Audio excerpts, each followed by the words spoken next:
Hello, and welcome to the Oregon Files Podcast, episode 59. Whoop, whoop. Today we are recording from my spare attic bedroom. First of all, we are novice podcasters simply for entertainment. If we misquote or offend, it was not on purpose to do so. And once again, I cannot apologize enough. I am going to go over some Native American names today. There's a lot of room for being offensive today, and it's not on purpose. I apologize already. I'm going to make a donation somewhere. Yes. And we're just going to go from there. For every mispronounced word, we will donate. $1 goes into... We'll find a good charity somewhere. Yeah. A good charity. Yeah.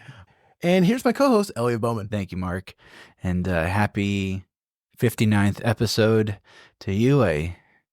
I can't even believe that we're about to hit 60, 59 and 60. It seems like yesterday we started, and I feel like we're just as awkward now as we were in our first few episodes. Which is probably good. We keep our buffoonism alive for 3 years now. I think that we've been doing this. So yeah. For our listeners, we do a 4-hour episode. I edit it down the best 45 minutes we can do. That is true. That is true. Mark's also an empty nester recently. Yes. That's exciting, sir. My youngest moved out. It's just me and the wife now. Of course, 3 chihuahuas, yeah. 1 cat inside, cat outside. But yeah. Anyways, empty nester. Yeah. Well, congratulations. If you want to get a hold of the show, it's Oregon Files Podcast at yahoo.com. You can catch us on Instagram. You can check out our website, www.theoregonfilespodcast.com. Also on the website, because it is getting into the cold season here, it's a little foggy and chilly today. I have my sweatshirt on today. It's keeping me warm. You can buy your own sweatshirt on our website. You can go on there, check it out. You can even leave us comments. You can yell at us wherever you want, even after today's episode. If you don't like how we pronounce things, it's fine. We can take criticism. We also have t-shirts and mugs. And if you guys think of any other merchandise like keychains or anything you would like to see on the store, please reach out. You want to see, we would love to get your ideas and opinions on those. And again, we just appreciate everyone's feedback from these past 58 episodes. I know we'll continue to thank everyone, but we've had so many great guests on, and we'll continue to having more great guests on and provide you, some awesome content as we keep going. I love it. Now, speaking of the hoodies, the sweatshirts, we can now say a celebrity actually has one of our hoodies. Oh, that's right. So Elle and I had the distinct honor of going to Josh Gates Live up in Eugene, Oregon at the Holt Center here a couple weeks ago. Yeah. And had a great time, but we took one of the hoodies and we couldn't get to Josh Gates. There's security reasons, but we were able to give it to an usher to give to Josh Gates. Yeah. And Elle, what happened from there? You're very sneaky. Well, Mark, I'm going to be honest. I don't think I've ever seen that look in your eye where you were trying to break a law or a rule. You were like a cat ready to pounce on some catnip. You were like, where and when should we drop off this sweatshirt? So Mark, very well. See, I got a little nervous. So I just staged right into the bathroom, and I was like, okay, Mark's I turned around. Elliot was gone. Right, I was on my own. Mark's on his own. So Mark does this fantastic good deed, gets the sweatshirt to Josh, and then a few weeks go by, and I'm assuming here, but Josh's significant other, girlfriend or friend, she liked one of our social media posts. So we know Josh had to have seen that sweatshirt. Yes. It's not by pure chance or coincidence. So, and you find job well done, sir. And she's on Instagram, and you had to point out that, that he goes, you're like, go to her 10th thing, yes, and you're gonna see somebody familiar. And she was like the merchandise booth girl, and she was filming the crowd, and there's my goofy face looking in the camera, and I can see smile and nod. Too. Yeah. Yes. We'll discuss the Josh Gates thing a little later on. Yeah, but, more to come on Josh Gates. But also, thank you to our friends at Too Shy. This time of year, because it is a little cold, they close their bay doors for if you want to go inside and have a beer or a drink, or their food trucks that they have, you can go inside. But if you want to sit on their porch, they have those overhead heating lamps. They have a bunch of ways to keep you warm if you rather sit outside on their patio. Too Shy, they brew beer for people who love beer. They do rotating food trucks. Best way to check out what Too Shy has going on is just go on to their Instagram page. Solid. And our other wonderful sponsor, Video Games Plus and Level Up Frozen Yogurt. They are open 7 days a week. They're off Stevens in Roseburg, Oregon. Level Up Frozen Yogurt has new flavors every month, some dairy free, over 50 toppings, including fresh fruit. They have a coloring contest. They usually show a movie so you can sit there and try the yogurt out and just hang out. They also have an impressive new game section. Great selection of pinball machines is their current thing. Yes. They have the pinball competitions too now. Yeah, they're having pinball tournaments. Mm-hmm. Yes, very great shop. And of course, got to shout out their awesome gift certificates. They do a cool little shaped gift certificate. Yeah, little toadstool thing that you can give out for great. And guess what? Holidays are here. They have great Black Friday deals. Oh, the Black Friday deals are coming up. Yes. I believe they posted on their Facebook the discounts that they give for Black Friday. So if you want to keep your tabs on that, check out their Facebook page, Video Games Plus. Absolutely. All right. That's our spiel. I love it. So what are we going to discuss first today? What are we going over? So we're talking about a little Native American history, a little Native American culture. You got some beaver pelt stuff. Oh yeah. We're going to have fun here. So okay. I got a little, it's almost a potpourri episode, right? Almost there. It's on fringe of potpourri. I love talking about the Native American stuff, especially Thanksgiving's coming up, right? Right. Yeah. Are you doing a big Thanksgiving at your house this year? Yeah, we usually host it since the house can fit the family. And yeah, it's typical. It's like the same people every year, but I love Thanksgiving. The food, the football, the sounds of Thanksgiving. And my wife and my sister-in-law, every year they press not to do a turkey. They don't like turkey, so they don't think everyone else likes turkey. How funny. So, but me and the brother-in-laws and the mom-in-law, we put our feet down every year. No, we're keeping the tradition of doing the turkey. You got to do a turkey, right? They don't even do it. I do it. I mean, what are you complaining about? I'm the one that does it. You don't have to do any work. I'm the one that rips the giblets out at from the turkey. I mean, and prepare the bird. You don't have to do anything. I love it. Yeah, we're doing a big one this year too. We were voluntold we're doing it, so nice. We're gonna host it. Yeah, turkey. So last year we just did like one big turkey breast because we didn't have that many people. Right. All gone. So now I have to do a whole big turkey this year because you're right. Same thing. Like everyone, my family's like, oh, we want ham. Right. We want the green bean casserole. Well, they were like, let's do ribs or something. I'm like, what are we doing ribs? This isn't 4th of July. Yeah. I mean, what are you doing here? The pilgrims be rolling in your grave. Oh, upset. Hey. Yeah. All right. So weird accent. Segue from so Thanksgiving. So we're going to talk about the Native American stuff. I kind of want to go with the history because we are in a prime area for Native American history. Yes. Lots around us. And I'm going to go way back a little bit. So, El, did you know about 12,000 years ago, the Earth's climate began to change? Large game like the saber-toothed cat and the Harlan ground sloth disappeared, and the climate became warmer. The Harlan ground sloth. Yes. Like a pretty common animal? Back then it was. Sloths used to be a lot more prominent and used to be bigger too, by the way. Guinea pigs used to be the size of Volkswagen Beetles. I think is that true? I think I've heard that before. They actually used to be huge, right? Yes. There used to be saber-toothed deer. Deer used to have big old things too. I wonder if anybody ever rode like a guinea pig. How could you not? I would love to see. I mean, that's... Put a saddle on it. I'm obsessed with Moo Dang. I'm going to segue hard here. See these cute big animals. The baby hippo. Mm-mm. Oh my gosh, you don't know who Moo Dang is? I almost went as baby hippo for Halloween. So it's so funny. Okay, this is why I didn't do it. No one knew who Moo Dang was, but me and like 12,000 people on Facebook. All right, back to our story. Did they run faster? You think the sloths, if they were bigger? No, this is why they're extinct. That's why they never picked up the get anywhere. I just know they were an easier game to hunt. So the Indians of the period had to change their way of living. They hunted small game and gathered edible plants following a seasonal pattern. They returned to the same places year after year in search of food. Indians of the Archaic period used a variety of tools made of stone, bone, wood, and plant fiber to gather and prepare their food, obviously. Stone tools of the Archaic period have been found in Douglas County. Archaeologists have interpreted archaic sites throughout geological clues. Along the North Umpqua River, such tools were found beneath a layer of pumice that spewed out from the eruption of Mount Mazama. Did you say hummus? No, pumice. Did I say hummus? No. I thought we were doing the hummus thing again. If it's pumice, it's pumice. Imagine it be pumice. It's pumice. Okay, that's what I was just going to say. I was going to come back and correct it. Is it pumice or pumice? Either way. I'm sure they'll let us know. There's a layer of stuff that spewed out from the stuff. So this ancient volcano, which then formed Crater Lake, erupted about 7,000 years ago. The tools, therefore, are older than 7,000 years. So that's kind of how they knew that there were Native Americans here and that long ago. That was a long time ago. Yeah, the first inhabitants of Douglas County were between 12 12,000 to 100,000 years ago is what they're saying. Wow. Because, the Glacier Bridge and that kind of stuff they came across. Wow. Just wild. I want to go with some of the foods that they ate because, like I said, they were seasonal, okay?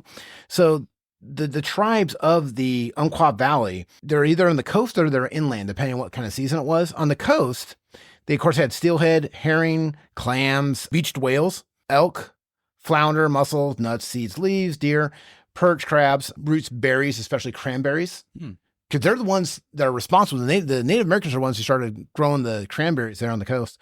Inland, they, of course, had, more elk, hazelnuts, roots, berries as well, bear, salmon, sugar pine cones, and then camas. Because you've heard of Camas Valley. Yeah. I thought camas was a name. I didn't realize camas was like a something you could eat. It's like a root vegetable or something like that. Either. I was blown away to find that out. So, that's kind of cool. The Indians of Douglas County were loosely organized. Even though groups of people shared a common language, they had no overall government. That's how you should do it. Each village was politically independent, although trade took place between settlements.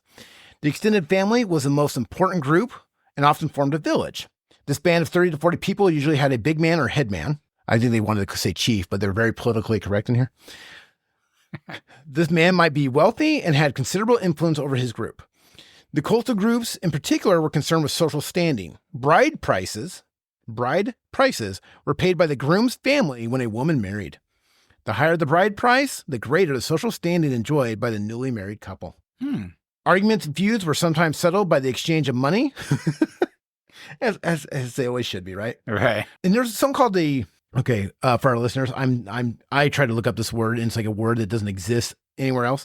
The dentalia shell, which is from the Canadian territory, was scarce and actually served as money. Interesting. So it's a shell from Canada that the Umpqua Indians thought was like, okay, that's going to be our money. A shell. Yeah, dentalia. Dentalia. Okay. Isn't that crazy? So that was their Like a shell you find on a beach, is it? I guess so. Man. Native Americans' life was closely tied to the natural world. Each language group developed its own myths, rituals, and rites of passage. They also had different burial customs, vary from group to group. Umpqua Indians entombed their dead in small plank houses or overturned canoes. Okay. Possessions of the deceased were laid to rest as well. The Molala practiced cremation, and Lower Umpqua used underground graves. So talking about that a little more here. Okay, all the information courtesy of the Douglas County Museum of History. Thank you guys for putting out free information to share. Now, the Native Americans, as we know, were the first people to settle in the region. The Umpqua Basin was the ancestral territory of 4 tribes: the Lower Umpqua, Upper Umpqua, Cow Creek Band of the Umpqua, and the Southern Molala Indians. And I think it was also called like Sayusala, or the Lower Umpqua. Yes. Yankala, or the Southern Kalapuya, Upper Umpqua, and the Temecula and the Molala language where tribes spoke different languages. Included those. Yes. Yeah. Yep. All spot on. That's exactly what it is. And then now fur trading brought the first Euro-American visitors to the Umpqua Basin in 1791 and continued into the mid-1800s. So 1791 is when the fur trade started? Yeah, that's when it started. Yeah, that's when they started coming in saying, hey, we want your beaver pelts. We want everything you got. California's gold rush in 1849 and the discovery of gold at Jackson Creek in Oregon in 1852 brought many permanent settlers to the basin. Travelers on their way to the gold fields passed through the central Umpqua Basin and thought, hey, wait a minute. This is great potential for farming and raising stock, and decided to settle in. As the number of settlers increased, the native population of the area decreased. Diseases, including malaria, measles, and smallpox, took a toll, as did the Indian Wars of the 1850s and the relocation of many tribes to the Grand Ronde Reservation. And a little side note here about the fur trade. Relations with fur trappers were generally good between the Native Americans and what was the Hudson Bay Company. Although there were occasional skirmishes, and especially a notorious conflict in 1828 between the Lower Umpqua Indians and a party of fur traders led by Jebediah Smith, it was due to perhaps inappropriate advances of Smith's men towards Indian women, or perhaps due to the alleged theft of an axe by a young Native American. A Lower Umpqua man was killed by Smith's party, for which the Lower Umpquas retaliated and killed 15 of 19 of Smith's men. Yeah. So, I mean, everything was, it sounds like, they kind of got along, except for maybe this little incident here. Yeah, it's like a misunderstanding or something and like that. And it could have been, the language, maybe like a little language barrier, Yep. So I wonder how it is interesting how how would they have communicated? Like pointing, I don't You know, what I right? mean? Yeah. Yeah. I mean, it must have been something like that, Mm-hmm. holding up like a fur pelt or a beaver pelt, and them holding up something that they want to trade, and like, or maybe they had somebody in the party that spoke close to the Native American, Right. They've had to have like a translator or something. that would have been helpful because I don't think they had an app for it. It's not like they There's pulled no up your Google cell phone. Translate. Yeah, no Yeah. Google Translate back then. Oh man. Okay. Well, as the West continued to grow, the demand of lumber increased, making logging a profitable industry throughout the Umpqua Basin. The housing boom after World War II caused further expansion of the timber industry and associated sawmills and plywood mills. It was during this time that Douglas County, Umpqua Basin experienced its greatest population growth, jumping from around 22,000 in 1940 to around 50,000 in 1960. In Douglas County, Douglas County. in Umpqua Basin. 1960. 1960, we jumped to 50,000. Now, in recent history, highway construction has caused the greatest impact on the basin's economy and growth. The Pacific Highway, 99, was completed in the 1920s. In 1966, I-5 was put in. And I-5 was a windfall for cities along its path, such as Roseburg, but difficult for the bypass cities of Yoncalla, Riddle, and Glendale. To this day, the cities along I-5 corridor have grown populations and economies, with the population of many of the bypass cities slowly declining. So there you go. I went from 12,000 years ago to current. Yeah. Boom. Yeah, the poor Native Americans kind of got shafted there. Million or tons of story in between So much. how the landscape and everyone's lives shifted, and Yeah. Cultures, people, got wiped out and that kind of stuff. I mean, it's such a rich history in Douglas County. Right. And a lot of people, the cool part of Douglas County is it goes all the way, we touch the coast. We touch the Pacific Ocean, go all the way there. So it's a big county. right. That's a lot. There's a lot of rich history with Native Americans here. Oh, the best stuff. Yeah. Yeah. Oh, by the way, the information I just shared with you was from OregonExplorer.info.com. Great content. Now, the beaver fur hat.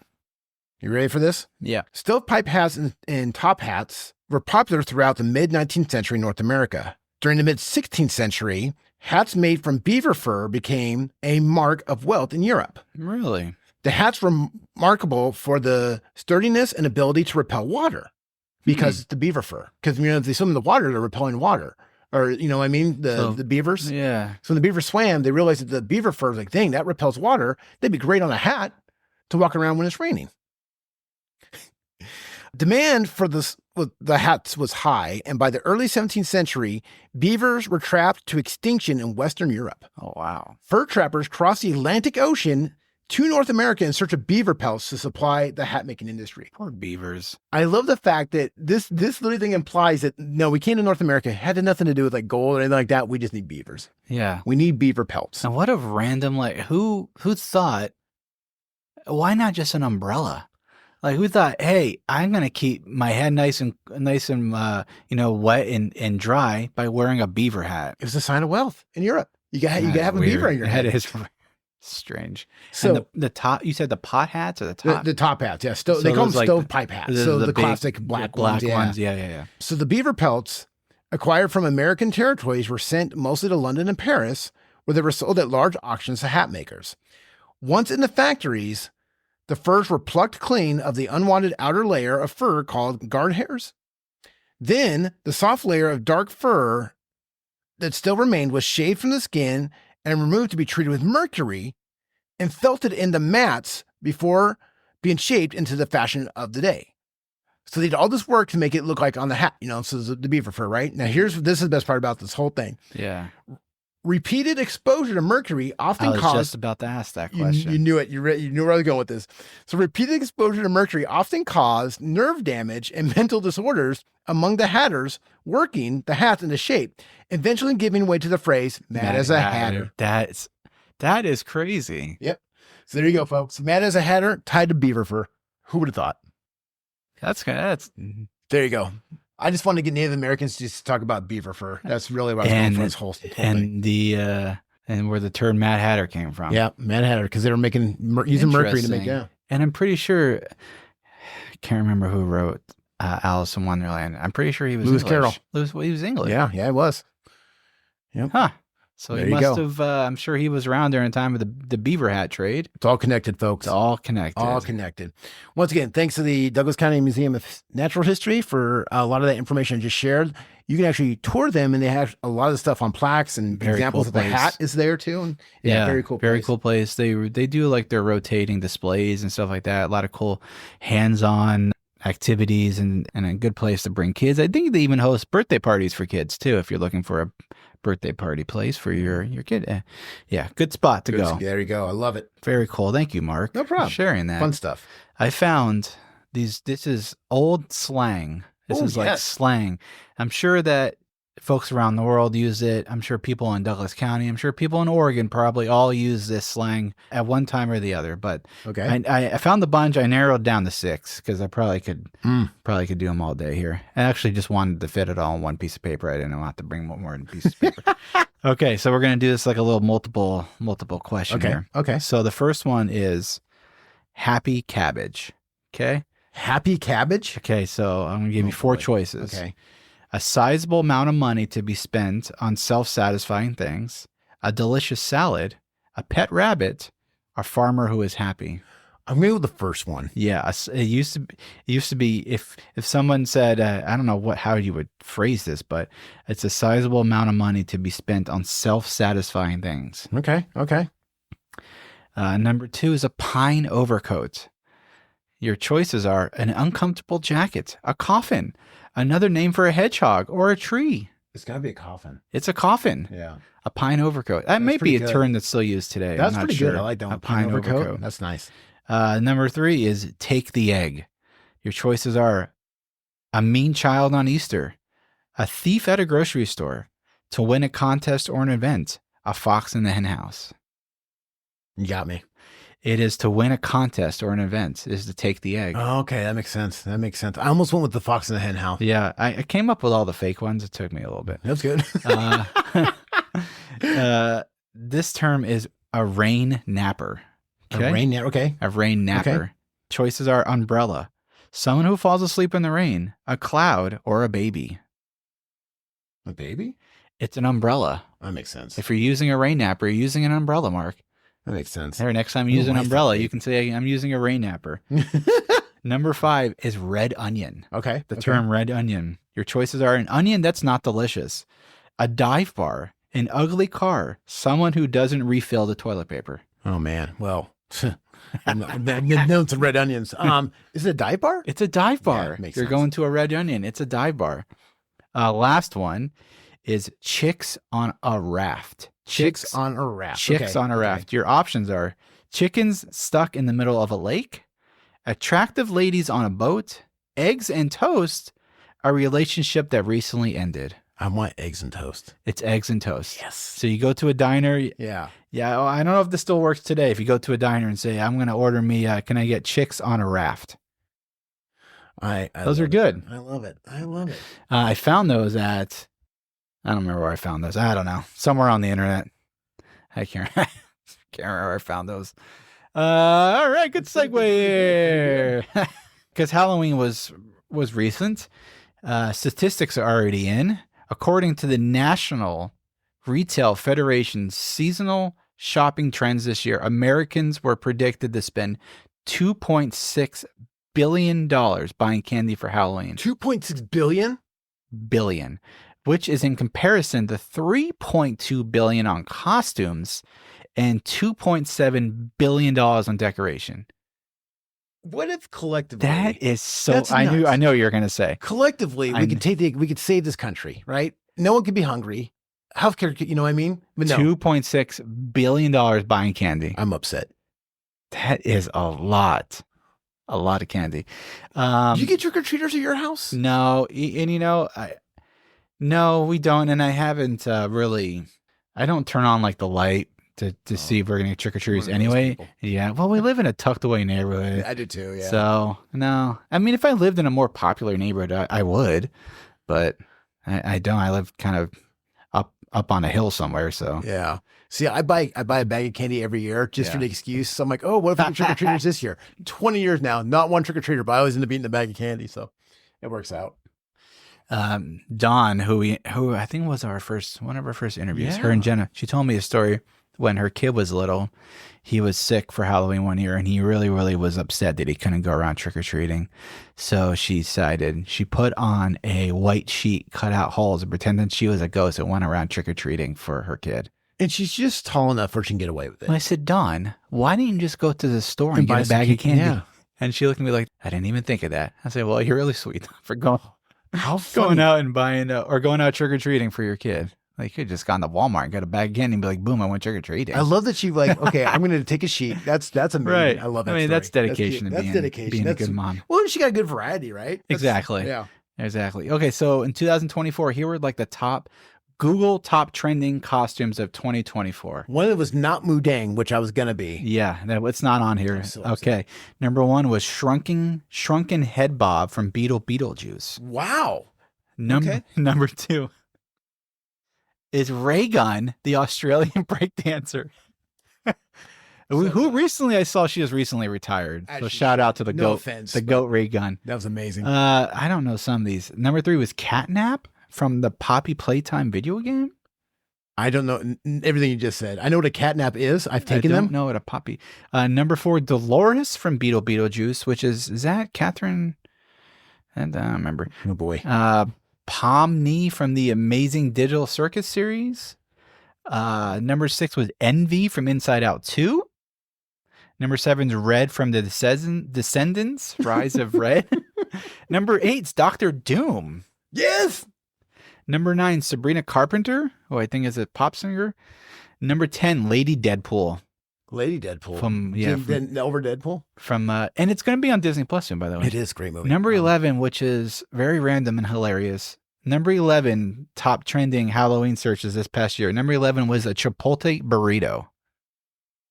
Yeah, I don't. She could dress up as a burrito. This is why we fail as a country. Right. Number 12, Anger from Inside Out. 13 was Disgust from apparently Inside Out was a huge. Oh yeah, it came out. Okay. 14, Wolverine. Yep. 15, another Inside. So just a bunch of Inside Out characters. 16 was Delilah Dietz from Beetlejuice. 17, Gambit. Hey, 18, Dune. But how you dress up as Dune? are you a worm or From the you Dune just dream as Timothy Chalamet? I'm not really sure. I'm upset. 19, a Minion. 20, Shadow the Hedgehog. Over Sonic. I love it. Right. And there's 21, Joy from the Inside Out. 22 is Peely from the Fortnite video game. 23 is Lydia. So basically the whole cast from Beetlejuice. So the three big movies of the year. Right. Yeah. And 24, Soldier Boy, the rapper. Hey, Okay. you know what? And 25, number 25 is Godzilla. Made an appearance on the list as the most trending I'm very happy searches with that. for As he should. for Halloween. As he should. Oh my gosh. I'm getting old now because I think I only knew about 2/3 of that list. I know. Well, you can definitely see like every year there's always like that trend of video games, movies, TV yeah. shows, things like that. How All right. funny. I did that. Oh my gosh, I almost I can't remember how long ago it was. Last year? I don't remember if it was last year, but I did Amazon reviews. Yes. And I couldn't hold it together. Mark had to finish a little spiel for me. So I'm back with some more Amazon reviews here. I'm excited. So I'm going to go through some of these. This is a miniature cardboard cutout of Danny DeVito. Priceless. You can buy this. And an Amazon reviewer wrote, "He is a good man. I am content at night knowing he watches me sleep." That's the best. That's the best. Okay, cardboard cutouts. I got one free once of Golem from Lord of the Rings. And he's creepy, right? I forgot to tell Tressa that I got it, and I put it in our bedroom, and his eyes were just looking over the bed when he walked in the room. She did not like that. I wasn't allowed to keep it. Oh my gosh. This is a Swiss Army knife. Okay. I tried to file my nails, but in process, I accidentally fixed a small engine that was nearby, which was nice. MacGyver style. Love it. I approve. That was good. Oh man, this is a set of tiny hands. There aren't enough words to express my gratitude for these tiny hands. Oh, like little tiny, you put on your Yes, fingers? Yes. They have made me closer with my friends. They have brought me peace of mind. And most importantly, they've strengthened my relationship with God. Yes. What? So happy with that. This is a 1980s style cell phone. It was a huge, like inflatable cell phone. Okay. The pros never dropped a call. The cons, it's not big enough and none of the buttons work. That's funny. This is a pair of giant lobster claws, like a plastic giant pair of lobster claws. I don't know why anybody would buy these. So the reviewer says, the night breeze is cool on my bony armor. I sleep in a tide pool by day, protected by vigilant triggerfish. These claws have opened up a whole new vista of experience. Highly recommended. People are just writing the random funny stuff. I love it. Yeah. You do know that you and I have worn those claws? What? Get this. What? I have a picture of us. Get this. One of the celebrations of excellence. Oh, God. Remember they had the photo booth and you could grab different props. Yeah. And I have a photo of you or I are having, it was one of us wearing a claw. Well, that was a night I probably don't remember much, but I'll take your word for it. I have a photo somewhere. Take your word for it. I love it so much. This one's a saddle for riding on your dad. This is innocence. I'm upset. Before you purchase this saddle for riding on your dad's back, it's known as the daddle. The daddle? Yeah, please note that this daddle is Western style. It will not be appropriate for those trained in the English father riding method, whereby one holds a rein in each hand and posts the trot. If you're looking forward to father jumping, father fox hunting, father polo, or daddy dressage, you will not be able to use this daddle. Amazing. No notes. Yeah, that's crazy. That's an actual review. How is that even a product? All right, this is a UFO detector. Yes. This is a review from Peter. I woke up in this ship as I was being probed, and this stupid product was beeping. It kept beeping the whole time that I was being probed by every single crewman. Amazing. At least it works. It works, right? Yeah. That's funny. Oh my gosh. What is this? Okay. This is a steering wheel mounted desk for your car. A steering wheel mounted desk. You can actually buy this. I wouldn't believe how much more interesting my commute is now that I have something to do other than just stare out my window. I'm using it right now to post this reviewer, and I never. Wow. Wow. That's hilarious. Okay. This is a... What? Can you really buy this on Amazon? This is a casket. Okay. This is a casket. Okay. Haven't heard a single peep from Grandma since she received this. From one Amazon reviewer. Oh, boy. Oh, boy. All right, this is a banana slicer. We're so excited to get our Hutzler 571 until we realize that our bananas curved the wrong way. Gonna have to go to the store for new bananas. Wow. Wow. Oh, boy. All right. And this one is... This is a pancake costume. Sometimes I wear it just to remind myself that I can be whatever I want to be, even if I want to be a stack of pancakes. I approve. And that's what I'm going to do for the Amazon reviews. That's good. I loved it. I loved it. I feel like that's just an endless supply of there is a lot of weird and funny people out there. And if you're ever in a bad mood and you need to pick me up, just Google Amazon funny reviews, because there's just a lot of good ones out there. It makes me want to go leave my own reviews just to see if anybody, right. See how many likes you can get. Yeah. That'd be really fun, actually. So, Josh Gates. Oh, yes, Josh Gates. So Mark and I went and Josh Gates. For those who don't know who Josh Gates is, maybe you don't know who Josh Gates is, he hosted a show, I don't know, 10, 12 years ago. Yeah, Destination Truth, which led into Expedition Unknown. Basically, he goes around all over the world. He looks for paranormal monsters, but he also does like the treasure hunting thing. He also uncovers, he did like Amelia Earhart, looks for missing people, stories, legends, like anything that you can think of, like, oh, I wonder, about this thing or that thing, or like ancient civilizations. Josh kind of goes around and meets up with like experts. He's an archaeologist, right? Yeah. So Mark and I went to Josh Gates live, and we had a couple takeaways from this. It was good. It was awesome to see Josh live. Mark and I also had a really nice dinner beforehand, which might have been the highlight of the evening. Dinner was really nice. It was a nice dinner. But it was cool to see Josh Gates. It was cool to hear some of the stories, like the most like creepy or like haunted places he like went to that left him, freaked out even to this day. So, but Mark, what was your highlights, your favorite parts of the Josh Gates? My favorite parts, yeah, I think number one was seeing him on stage that close to him. He is that, I think, down to earth guy you want him to be. You could definitely tell the way he talked and the way he carries himself. I did like that, but you're right. Telling the stories about like the 3 scariest things, something like that, the things that would convince him that ghosts were real. Right. That was some really good stories. Right. And it was interesting. Even after all those experiences, he still seemed kind of skeptic. Yeah. You know what I mean? Because the way he was explaining it, like you have to like kind of repeat it because it has to be like a science behind it. Yes. So even though he saw like they went to like the forest in Japan that's known for a lot of people that commit suicide, he saw an apparition, but because you can't like repeat that for him because you have to be able to prove it again for it to be like a ghost. Yeah. Makes sense. That was that was kind of interesting for him to say that.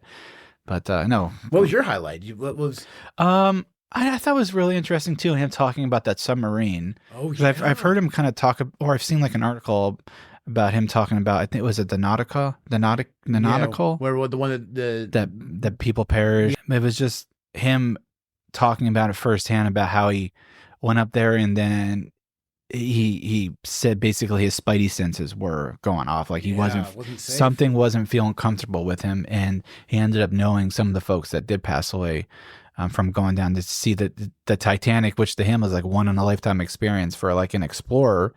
He really, really wanted to have that experience to see the Titanic firsthand. So, but yeah, it was really cool to see Josh, and we, you could definitely tell he's a good down there dude. So yeah. What was what was your least favorite part? I think we both probably have the same negative. The Q&A portion. Now, when you open a mic up to the general public, right, you get what you get. Now, Mark and I we had to take off. I don't know at what point Josh was going to cut off the Q&A, because he did say we're only going to get to so many questions, but there was a lot of people online, and they were basically asking almost the same questions that Josh kind of already went over in his little slide deck. Yeah.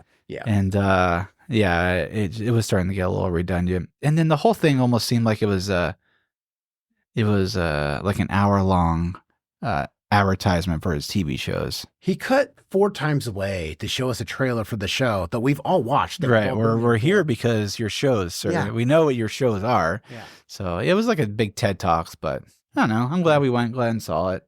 Yeah, it was fun. So, yeah, we left. I think I don't know how long it went on, but I think about question 5 or 6 we left, because the question, like literally 5 questions in, and someone goes, he talks about his most dangerous experience, and then the 3rd question was, what was the most dangerous thing you've ever done? Right, like dude, we just covered that. Yeah, I was like, yeah, that was so. Yeah, that was the general public. You never know what you're gonna get. That's right. As we're talking to the general public. That's right. Yes. Thank you for listening, general public. Yes. Send us your questions. Right. No. Man. All right, man. Look at that. So this is episode 59. 60's coming down the pipeline. Yes. Man. Yes. And again, if you want to get a hold of the show, it's just our email, OregonFilesPodcast@yahoo.com. Social media, we're on Instagram. Just look us up, Oregon Files Podcast. On the website, www.theoregonfilespodcast.com. Again, you can check out sweatshirts, t-shirts, mugs on there. And we hope everyone has a great Veterans Days around the corner too. Thank you for all the wonderful men and women around the globe serving. Appreciate your service, and happy Thanksgiving if we don't talk to you all before then. And Josh Gates, if you are listening to this episode, we love you, buddy. We love you, and you handled Eugene, Oregon very well. Yes, sorry for the hecklers. Right, the heckler. Oh. Yeah, we didn't even get to the heckler. The heckler guy who thought, yes. Yeah, he asked about the Smithsonian. Tell us about the Smithsonian conspiracy. That's right. And, yes. And he didn't get in line for this question, folks. Right. He yelled it from the balcony. Right. Josh Gates did a great job handling it. Yes, Josh. And don't forget to follow our podcast, Josh. We understand if you don't come back. All right. Cheers. Cheers.